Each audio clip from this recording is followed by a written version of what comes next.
Hello everyone. I once again welcome you all on my channel and I hope you all are doing good. ਅੱਜ ਆਪਾਂ ਲੈ ਕੇ ਆਏ ਹਾਂ ਇੱਕ important writer English writer that is Sarojini Naidu. ਹੁਣ students ਆਪਾਂ ਇੱਕ ਇੱਕ ਕਰਕੇ ਆਪਣੇ ਰਾਈਟਰਸ ਬਾਰੇ ਡਿਸਕਸ ਕਰਾਂਗੇ, ਉਹਨਾਂ ਦੀਆਂ ਬਾਇਓਗ੍ਰਾਫੀਜ਼ ਬਾਰੇ ਡਿਸਕਸ ਕਰਾਂਗੇ, ਉਹਨਾਂ ਦੇ ਰਿਲੇਟਡ ਜਿਹੜੇ ਉਹਨਾਂ ਦੇ ਮੇਜਰ ਵਰਕਸ ਹੈ ਉਹਨਾਂ ਬਾਰੇ ਡਿਸਕਸ ਕਰਾਂਗੇ। ਅੱਜ ਆਪਾਂ ਸਟਾਰਟ ਕਰਨ ਜਾ ਰਹੇ ਹਾਂ ਆਪਣੇ ਇੰਡੀਅਨ ਰਾਈਟਰਸ ਤੋਂ। the first writer is the Sarojini Naidu. Sarojini Naidu is known as the Nightingale of India. She was born on 13th February 1879 in Hyderabad and she died on 10th March 1949 in Lucknow.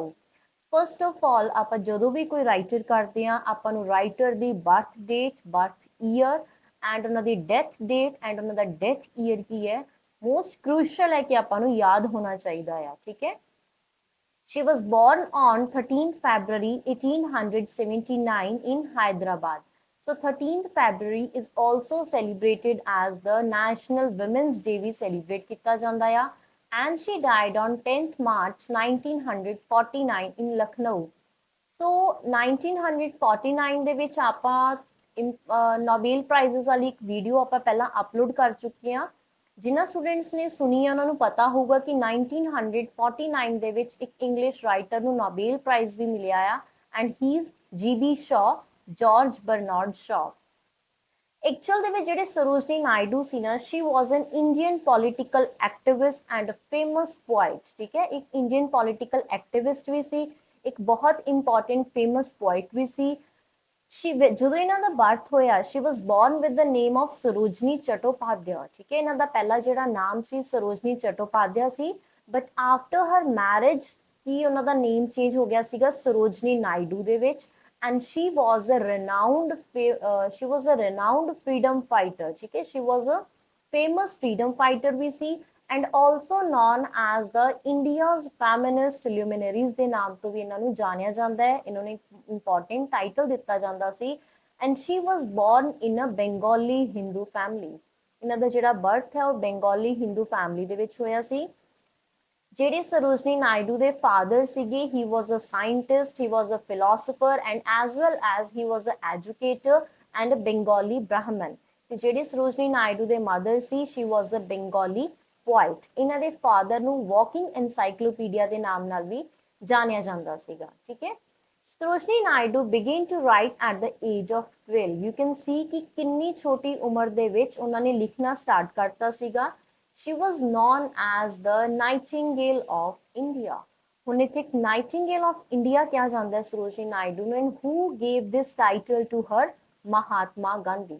ਠੀਕ ਹੈ, ਮਹਾਤਮਾ ਗਾਂਧੀ ਨੇ ਸਰੋਜਨੀ ਨਾਇਡੂ ਨੂੰ Nightingale of India the title ਦਿੱਤਾ ਸੀ because of her imagery, because of the lyrical quality which she has used in her poetry and as well as for her rich literary work. ਠੀਕ ਹੈ, ਉਹਨਾਂ ਦੀ poetry ਦੀ ਕਰਕੇ ਜਿਹੜਾ ਉਹਨਾਂ ਦੀ ਆਪਦੀ important poems ਲਿਖੀਆਂ ਸੀਗੀਆਂ ਉਹਦੇ ਵਿੱਚ ਜਿਹੜਾ ਉਹਨਾਂ ਨੇ ਰਿਚ ਲਿਟਰੇਰੀ ਟ੍ਰੈਡੀਸ਼ਨ ਦਿਖਾਇਆ ਸੀ ਉਹਦੇ ਕਰਕੇ ਉਹਨਾਂ ਨੂੰ ਟਾਈਟਲ ਦਿੱਤਾ ਗਿਆ ਸੀ the nightingale of India. She was also known as the Bharat Kokila by Rabindranath Tagore. ਇਹ ਤੁਹਾਨੂੰ ਪਤਾ ਹੋਣਾ ਚਾਹੀਦਾ ਹੈ ਕਿ ਨਾਈਟਿੰਗੇਲ ਆਫ ਇੰਡੀਆ ਕਿਹਨੂੰ ਕਿਹਾ ਜਾਂਦਾ ਹੈ? ਸਰੋਜਨੀ ਨਾਇਡੂ ਨੂੰ ਕਿਹਾ ਜਾਂਦਾ ਹੈ ਤੇ ਕਿਹਨੇ ਕਿਹਾ ਸੀ ਉਹਨਾਂ ਨੂੰ? ਮਹਾਤਮਾ ਗਾਂਧੀ ਜੀ ਨੇ ਕਿਹਾ ਸੀ ਐਂਡ ਭਾਰਤ ਕੋਕਿਲਾ ਉਹਨਾਂ ਨੂੰ ਕਿਹਨਾਂ ਨੇ ਕਿਹਾ ਸੀਗਾ? ਰਵਿੰਦਰਨਾਥ ਟੈਗੋਰ ਨੇ ਕਿਹਾ ਸੀ। Sarojini Naidu played an important role in the Indian independence movement against the British Raj. ਦੇਖੋ ਸਰੋਜਨੀ ਨਾਇਡੂ ਨੇ ਜਦੋਂ ਇੰਡੀਅਨ ਇੰਡੀਪੈਂਡੈਂਸ ਮੂਵਮੈਂਟ ਚੱਲ ਰਹੀ ਸੀ ਉਹਦੇ ਚ ਬਹੁਤ ਹੀ ਮੇਜਰ ਰੋਲ ਪਲੇ ਕੀਤਾ ਸੀ against the British Raj and she was a famous Indian freedom fighter also. She was the first woman to become the president of Indian National Congress in 1925 and also the first woman to hold the office of governor. ਇਹ ਬਹੁਤ important ਹੈ ਕਿ Sarojini Naidu first woman ਸੀ ਜਿਹੜੀ ਕਿ Indian national Congress ਦੇ 1925 ਦੇ first woman president ਬਣੇ ਸੀ and first woman C to hold the office of governor.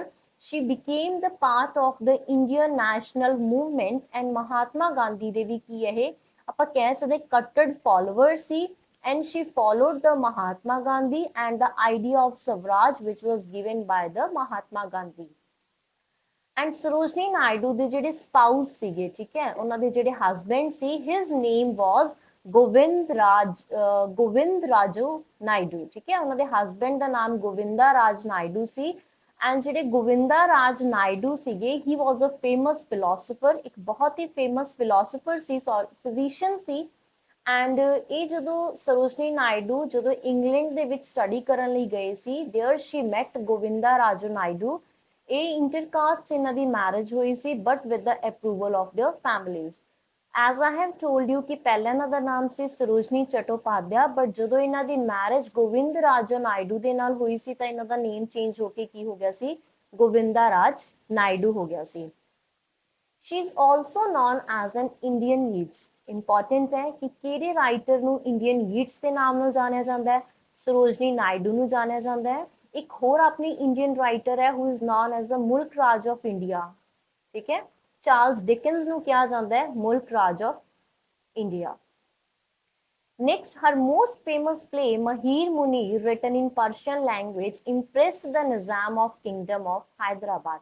Sarojini Naidu ਨੇ ਇੱਕ ਪਰਸ਼ੀਅਨ ਪਲੇ ਲਿਖਿਆ ਸੀ ਮਹੀਰ ਮੁਨੀਰ, ਠੀਕ ਹੈ, ਉਹ ਪਲੇ ਲਿਖਣ ਤੋਂ ਬਾਅਦ ਜਿਹੜੇ Nizam of kingdom of Hyderabad ਸੀ, ਮਹੀਰ ਮੁਨੀਰ ਪਲੇ ਪੜ੍ਹ ਕੇ ਬਹੁਤ ਜ਼ਿਆਦਾ ਇੰਪ੍ਰੈਸ ਹੋਏ ਸੀ ਸਰੋਜਨੀ ਨਾਇਡੂ ਤੋਂ। And she wrote the first biography for Muhammad Ali ਜਿਨਾ।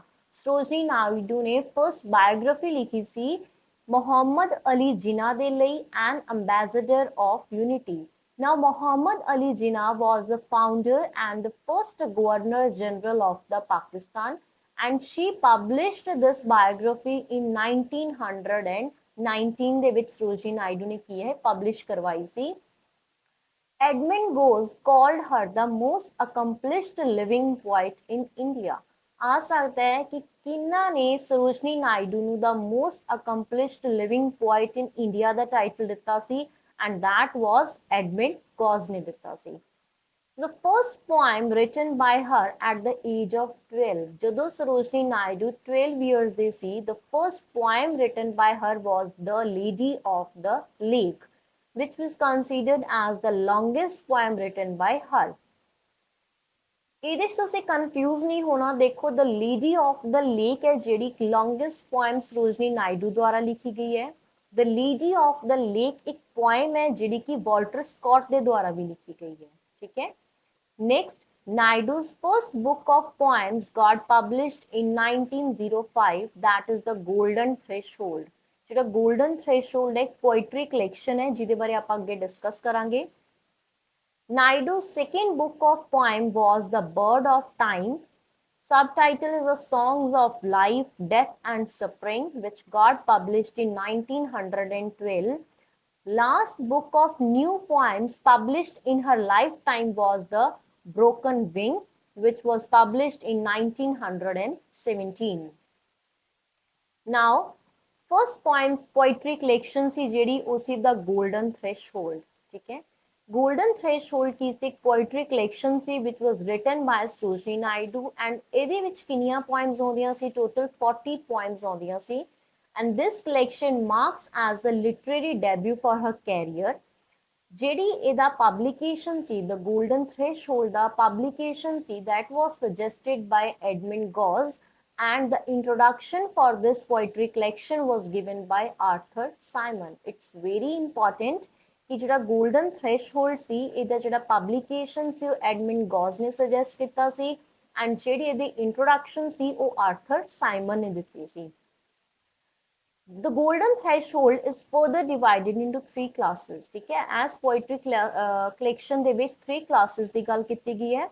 First one is the folk songs, second one is the songs for music, and the third one is the poems, ठीक है। folk songs ਦੇ ਅੰਡਰ ਵੀ ਕੁਝ poems ਆਉਂਦੀਆਂ ਨੇ ਜਿਵੇਂ ਕਿ palanquin bearers, Indian weavers, coromandel fishers, the snake charmers। ਹੁਣ ਜਿਹੜਾ palanquin bearers ਹੈ ਇਹਨਾਂ ਦਾ work, ਇਹ ਜਿਹੜੀ poem ਹੈ ਨਾ, this poem is beautifully woven around the customs of carrying a bride in a palanquin, ਠੀਕ ਹੈ। ਇਹਦੇ ਚ ਆਪਾਂ ਨੂੰ ਕੀ Indian customs and Indian traditions ਦਿਖਾਏ ਗਏ ਆ। ਪੈਲਨਕੁਇਨ ਕੀ ਹੁੰਦਾ ਆ, ਪੈਲਨਕੁਇਨ ਹੁੰਦਾ ਜਿਹੜੀ ਪਾਲਕੀ ਹੁੰਦੀ ਹੈ, ਜਦੋਂ ਕਿਸੇ ਲੜਕੀ ਦੀ ਮੈਰਿਜ ਹੁੰਦੀ ਆ ਤਾਂ ਉਹਨੂੰ ਇੱਕ ਪਾਲਕੀ ਦੇ ਵਿੱਚ ਚੱਕ ਕੇ ਲੈ ਕੇ ਜਾਂਦੇ ਆ ਨਾ, ਬਿਠਾ ਕੇ ਲੈ ਕੇ ਜਾਂਦੇ ਆ, that is known as a palanquin, ਠੀਕ ਹੈ। ਇਹ ਜਿਹੜੀ ਪੋਇਮ ਹੈ ਇਹ ਬਹੁਤ ਹੀ ਵਧੀਆ ਪੋਇਮ ਹੈ। This poem is the first poem in the first section of the golden threshold. ਇਹਦੇ ਚ ਆਪਾਂ ਨੂੰ customs and traditions of Indian marriages ਦੇ ਕੀ ਹੈ ਰਿਫਲੈਕਸ਼ਨਸ ਦੇਖਣ ਨੂੰ ਮਿਲਦੇ ਆ। ਠੀਕ ਹੈ, next one is the Indian viewers. ਹੁਣ ਇੰਡੀਅਨ ਵੀਵਰਸ ਦੇ ਵਿੱਚ ਕੀ ਹੈ, ਇੰਡੀਅਨ ਵੀਵਰਸ ਵੀ ਇੱਕ ਬਹੁਤ ਹੀ ਇੰਪੋਰਟੈਂਟ ਪੋਇਮ ਹੈ ਸਰੋਜਨੀ ਨਾਇਡੂ ਦੀ। ਠੀਕ ਹੈ, ਯੂ ਮਸਟ ਰੀਡ ਦਿਸ, ਤੁਹਾਨੂੰ ਪੜ੍ਹਨੀ ਚਾਹੀਦੀ ਹੈ। ਇੰਡੀਅਨ ਵੀਵਰਸ ਜਿਹੜੀ ਪੋਇਮ ਹੈ ਇਹਦੇ ਸਾਨੂੰ 3 ਸਟੇजेस ਦਿਖਾਈਆਂ ਗਈਆਂ ਨੇ। ਠੀਕ ਹੈ, 3 ਸਟੇजेस ਦੇ ਵਿੱਚ ਆਪਾਂ ਨੂੰ ਕੀ ਕੁਝ ਦਿਖਾਇਆ ਗਿਆ ਆ, ਜਿਵੇਂ ਕਿ birth, then marriage and after that death। ਠੀਕ ਹੈ, ਇਹ ਜਿਹੜੇ ਤਿੰਨੋਂ ਇਵੈਂਟਸ ਹੈ ਕੀ ਰਿਪਰੈਜ਼ੈਂਟ ਕਰਦੇ, ਇਹ ਰਿਪਰੈਜ਼ੈਂਟ ਕਰਦੇ 3 stages of the human life. ਕਿਹੜੀਆਂ ਕਿਹੜੀਆਂ 3 ਸਟੇजेस ਹੈ ਹਿਊਮਨ ਲਾਈਫ ਦੀਆਂ, that is the childhood, the youth and as well as the old age। ਠੀਕ ਹੈ, third one is the coromandel fissures। Say coromandel fissures ਹੈ ਜਿਹੜੀ ਬਹੁਤ ਹੀ ਇੰਟਰਸਟਿੰਗ ਜੀ ਪੋਇਮ ਹੈ। ਠੀਕ ਹੈ, ਅਗਰ ਤੁਹਾਨੂੰ ਟਾਈਮ ਮਿਲਦਾ ਤੁਹਾਨੂੰ ਪੜ੍ਹਨੀ ਚਾਹੀਦੀ ਹੈ। ਐਕਚੁਅਲੀ ਕਿਹਦੇ ਵਿੱਚ ਕੀ ਆ ਕਿ ਇਸ ਪੋਇਮ ਦੇ ਵਿੱਚ ਆਪਾਂ ਨੂੰ ਡਿਸਕ੍ਰਾਈਬ ਕੀਤਾ ਗਿਆ ਬਿਊਟੀ ਆਫ ਨੇਚਰ। ਠੀਕ ਹੈ, and the folk culture of the Coromandel coast of India. ਇਹਦੇ ਚ ਸਾਨੂੰ ਰਿਲੇਸ਼ਨ ਡਿਪਿਕਟ ਕਰਕੇ ਦਿਖਾਇਆ ਗਿਆ ਇੱਕ ਫਿਸ਼ਰਮੈਨ ਦਾ ਇੱਕ ਨੇਚਰ ਦੇ ਨਾਲ। ਠੀਕ ਹੈ, and throw this poetry collection through this poem Sarojini Naidu ਆਪਾਂ ਨੂੰ ਕੀ ਦਿਖਾਉਣਾ ਚਾਹ ਰਹੇ ਹੈ, she encourages the people of nation to hasten their struggles and to move forward in their life। got it? Next one is the snake charmer। ठीक है, the songs for music ਦੇ under ਜਿਹੜੀਆਂ poems ਆਉਂਦੀਆਂ ਨੇ, that are the songs of dreams, Humayun to Zobaida, autumn songs to my fairy fences। and poems ਦੇ under ਜਿਹੜੀਆਂ ਆਉਂਦੀਆਂ ਨੇ, the queen's rivals most important ਹੈ, the parda nishan to a buddha seated on a lotus। and the fourth one is the Indian dancers। ਇਹਦੇ ਚੋਂ ਜਿਹੜੀਆਂ most important ਹੈ these are the palanquin bearers, ਤੁਸੀਂ read out ਕਰ ਸਕਦੇ ਹੋ, Indian weavers ਕਰ ਸਕਦੇ ਹੋ, ਕੋਰੋਮੈਂਡਲ ਫਿਸ਼ਰਸ ਦੇ ਵਿੱਚੋਂ ਤੁਸੀਂ ਤੁਹਾਨੂੰ ਗੋ ਥਰੂ ਹੋ ਸਕਦੇ ਹੋ, ਦ ਕੁਈਨਸ ਰਾਈਵਲ ਇੰਪੋਰਟੈਂਟ ਹੈ, to a Buddha seated on a lotus ਵੀ ਇੰਪੋਰਟੈਂਟ ਹੈ। ਠੀਕ ਹੈ, next one is the broken wing. ਦੇਖੋ ਜਿਹੜੀ ਬ੍ਰੋਕਨ ਵਿੰਗ ਹੈ ਇਹਦਾ ਜਿਹੜਾ ਸਬ ਟਾਈਟਲ ਹੈ that is the songs of the love, death and destiny। This poem is of 16 lines divided into 2 parts। ਦੋ parts ਦੇ ਵਿੱਚ divide ਕੀਤੀ ਗਈ ਹੈ। Total ਇਹਦੇ ਵਿੱਚ 16 lines ਹੈ, means each part contains the 8 lines। And this poem was published in 1917 against the backdrop of the Indian freedom movement। The broken wings ਦੇ ਵਿੱਚ ਜਿਹੜੀਆਂ poems ਇਹਦੇ under include ਹੁੰਦੀਆਂ ਨੇ, that is the gift of India and the second one is the awake which was dedicated to M.A. Jinnah। ਠੀਕ ਹੈ, ਜਿਵੇਂ ਕਿ ਆਪਾਂ ਪਹਿਲਾਂ ਵੀ ਡਿਸਕਸ ਕੀਤਾ ਹੈ ਕਿ ਇੱਕ ਵਰਕ ਹੈ ਜਿਹੜਾ ਦੋ ਰਾਈਟਰਸ ਦੇ ਦੁਆਰਾ ਲਿਖਿਆ ਜਾਂਦਾ ਹੈ। ਲਾਈਕ ਦ ਸੇਮ ਵੇ ਜਿਹੜਾ ਬ੍ਰੋਕਨ ਵਿੰਗ ਹੈ, ਦ ਬ੍ਰੋਕਨ ਵਿੰਗ ਹੈ ਜਿਹੜੀ ਪੋਇਟਰੀ ਹੈ ਜਿਹੜੀ ਸਰੋਜਨੀ ਨਾਇਡੂ ਨੇ ਲਿਖੀ ਹੈ। ਐਂਡ ਇੱਕ ਬ੍ਰੋਕਨ ਵਿੰਗ ਪਲੇ ਵੀ ਆ, ਅਮਰੀਕਨ ਪਲੇ ਆ, that is written by the Charles Goddard। ਠੀਕ ਹੈ, the same name ਹੈ ਬਟ ਅਲੱਗ-ਅਲੱਗ ਰਾਈਟਰਸ ਹੈ। ਮੀਨਸ ਕਿ ਜਿਹੜੀ ਪੋਇਟਰੀ ਹੈ the broken wing is written by ਸਰੋਜਨੀ ਨਾਇਡੂ ਤੇ ਜਿਹੜਾ ਅਮਰੀਕਨ ਪਲੇ ਹੈ ਬ੍ਰੋਕਨ ਵਿੰਗ ਉਹ ਲਿਖਿਆ ਗਿਆ ਚਾਰਲਸ ਗੋਡਾਰਡ ਦੁਆਰਾ। The Feather of Dawn, which contains 37 poems written in 1927, written by Naidu but was edited and published posthumously in 1961 by her daughter Padmaja Naidu। The Feather of Dawn है ਜਿਹੜੀ ਸਰੋਜਨੀ ਨਾਇਡੂ ਨੇ ਇੱਕ poetry collection ਲਿਖੀ ਸੀ ਜਿਹਦੇ under ਕੀ ਹੈ 37 poems ਹੈ। 1927 ਦੇ ਵਿੱਚ ਨਾਇਡੂ ਦੁਆਰਾ ਲਿਖੀ ਗਈ ਸੀ ਬਟ ਆਫਟਰ ਹਰ ਡੈਥ ਇਹ ਜਿਹੜੀ ਪੋਇਟਰੀ ਕਲੈਕਸ਼ਨ ਸੀ ਇਹਨੂੰ ਐਡਿਟ ਐਂਡ ਪਬਲਿਸ਼ਡ ਕਰਵਾਇਆ ਗਿਆ ਸੀ ਬਾਈ ਹਰ ਡਾਟਰ ਪਦਮਜਾ ਨਾਇਡੂ ਇਨ 1961। ਜਿਹੜੀ ਇਹਨਾਂ ਦੀ ਡਾਟਰ ਸੀ Padmaja Naidu after that she also joined the quit India movement. ਇਹਨਾਂ ਦਾ ਕੀ ਹੈ, ਇਹਨਾਂ ਨੇ ਵੀ ਕੁਇਟ ਇੰਡੀਆ ਮੂਵਮੈਂਟ ਨੂੰ ਜੁਆਇਨ ਕੀਤਾ ਸੀ। Next one is the Sceptred Flute, that is the Songs of India 1953 we poetry collection ਹੈ ਜਿਹਦੇ ਵਿੱਚ ਕੀ ਹੈ total 10 poems ਆਉਂਦੀਆਂ ਨੇ। Her poems explores the themes of the feminism, nationalism and as well as the patriotism। ਦੇਖੋ ਜਿਹੜੇ ਸਰੋਜਨੀ ਨਾਇਡੂ ਸੀ basically ਇਹਨਾਂ ਨੇ ਦੋ ਥੀਮਸ ਦੇ ਉੱਪਰ ਲਿਖਿਆ ਹੈ। The first one is about the children themes। ਠੀਕ ਹੈ, ਇਹਨਾਂ ਦੀ ਜਿਹੜੀਆਂ poetry ਦੀਆਂ themes ਜਿਹੜੀਆਂ children ਦੇ ਉੱਪਰ based C. And second one is the theme of the feminism, nationalism, patriotism। ठीक है, and at last it is Sarojini Naidu see she died of cardiac arrest at the government house in Lucknow।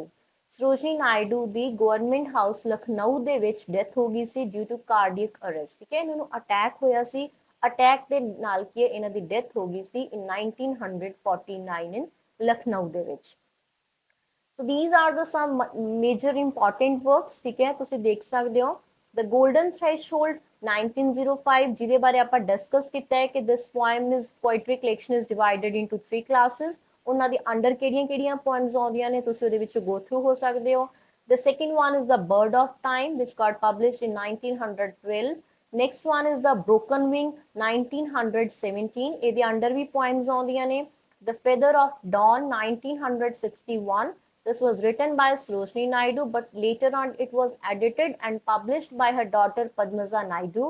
The Sculpted Flute, ਇਹਦੇ under ਵੀ 3 poems ਆਉਂਦੀਆਂ ਨੇ। And the last one is The Bazaars of the Hyderabad, ठीक है। So these are some of the major important works, poetry collections which are written by the Sarojini Naidu. I hope ਜਿਹੜੇ important points ਹੈ Sarojini Naidu ਦੇ ਤੁਹਾਡੇ ਬਿਲਕੁਲ clear ਹੋ ਚੁੱਕੇ ਹੋਣਗੇ। ਸੋ ਮਿਲਦੇ ਹਾਂ ਆਪਾਂ ਜਲਦੀ ਹੀ ਇੱਕ ਹੋਰ ਨੈਕਸਟ ਰਾਈਟਰ ਦੇ ਨਾਲ। ਉਦੋਂ ਤੱਕ ਲਈ ਜਿਨ੍ਹਾਂ ਸਟੂਡੈਂਟਸ ਨੇ ਮੇਰੇ ਚੈਨਲ ਨੂੰ ਸਬਸਕ੍ਰਾਈਬ ਨਹੀਂ ਕੀਤਾ, ਪਲੀਜ਼ ਮੇਰੇ ਚੈਨਲ ਨੂੰ ਸਬਸਕ੍ਰਾਈਬ ਕਰੋ, ਵੱਧ ਤੋਂ ਵੱਧ ਸ਼ੇਅਰ ਕਰੋ ਐਂਡ ਵੀਡੀਓਜ਼ ਨੂੰ ਲਾਈਕ ਕਰੋ। Thank you.